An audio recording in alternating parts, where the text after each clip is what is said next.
Hey, Cam. Hey, Cam and Cam. It's just you and me. Gave a note to my mum. Mum, I've been given this. She opens it. She says, oh, they're offering free violin lessons at school. Do you want to try? I said, sure. So I tried, and immediately I fell in love with this thing that I think actually has inspired and been a much more important part of my music making than I realised. Because when you play a violin, you're doing something physical, and you get a physical reverberation of the music through your body, and that was how it all began. In England, where I grew up, music was taught in this very formal way, and music was classical music, and I was obviously not going to be Yehudi Menuhin. I mean, I can play. And also it was like, oh no, music as a career is a difficult thing, so don't do it. I stopped playing when I was about 17, and then when I went to university, and in fact I studied zoology instead, and I was about 23 or so, 21, and I started to sing very badly in a band, but really enjoyed kind of playing music again. And then I went home and I picked up my violin, and for the first time I played it without any music, and I just picked it up and I just played, and I went, oh my god, wow, this is amazing. And it was just the sound, and I had this realization that through all those years of playing classical music I'd never really listened to anything I'd ever done. You know, I'd always been reading a manuscript. Yeah, interpreting someone else's music. Yeah, but also following a visual instruction. So I never played just from listening. And so I started to play again. I decided, okay, I'm going to play again, and I'm not going to read music. I'm just going to play by improvisation. And so I started to experiment. And then I went to Africa. By chance, I went to Senegal for 3 months. And I lived with 2 African guys for 3 months, and they taught me these traditional drumming techniques and patterns.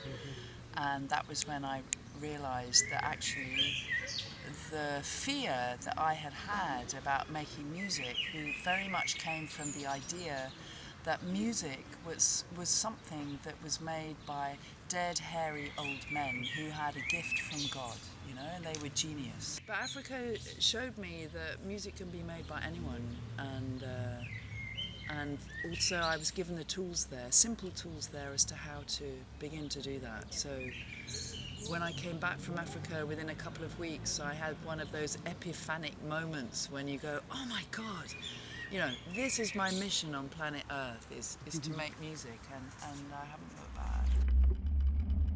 The instruments that I've developed since have been products, if you like, or ideas that have manifest themselves through the kinds of things I was trying to do with music, I suppose.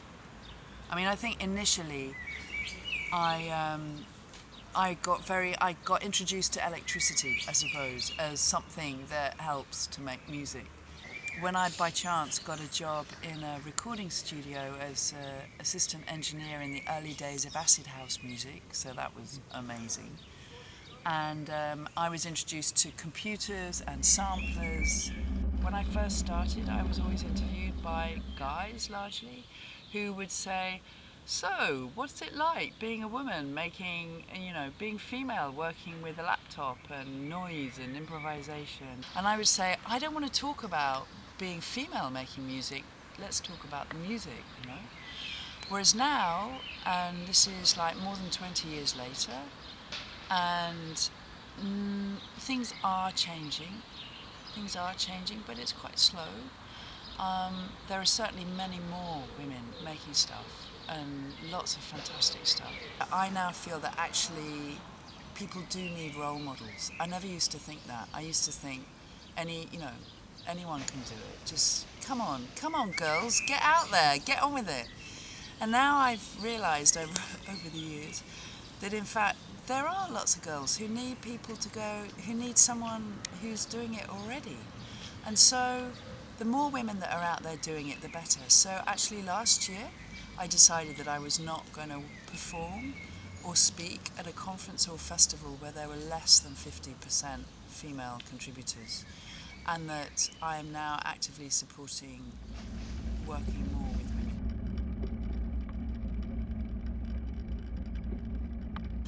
You know, I realised that actually through using mixing desks and filters and volume and, you know, once you had sound digitized and as a series of numbers inside a machine, it was possible to make it do anything.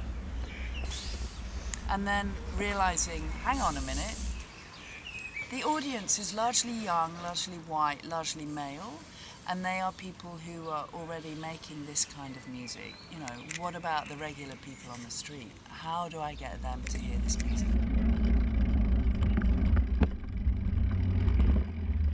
I had a radio license and I set up a little radio station from my studio in London, and I ran free workshops and taught kids and grannies and anyone how to make music just by recording sound from little handheld gadgets and sending people out and showing them how to download free software to make their own music. And people made tracks, and the compositional idea, I suppose, was to actually invite people to think about a journey as being a score. That was the idea for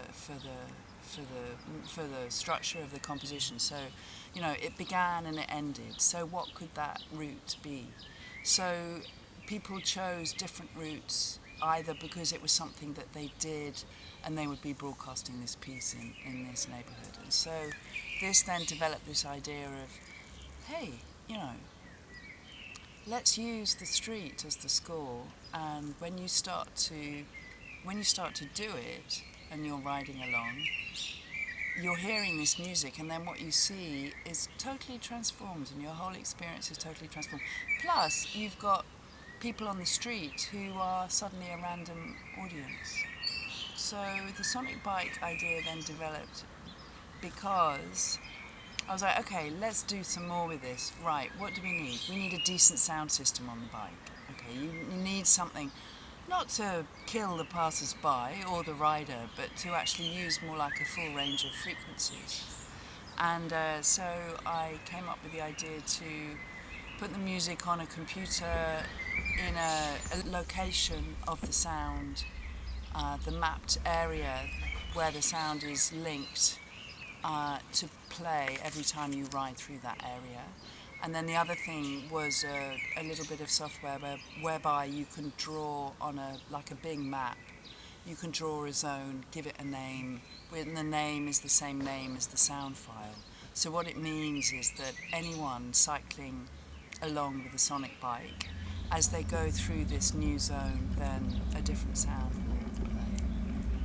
And then there are additional things, like if you ride, you know, too fast, you'll be in and out of the zone if it's a small zone before the sound has time to play, you know, and setting up things like the sound might loop.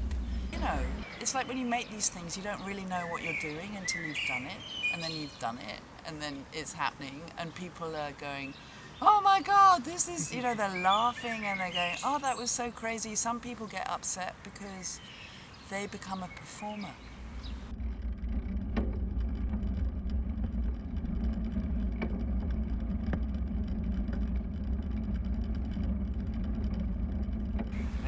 Do you find contemporary music political? Do you think it can be, or it must be? I think it's political by the very fact that people are choosing to do something in a new way. So they're not just following rules, ideas, principles that have been set up in the past. I think that political means opening up possibilities for other people to engage in what is being made. And it's about the human animal having the space and capacity to do it, not to be told, not to be fearful,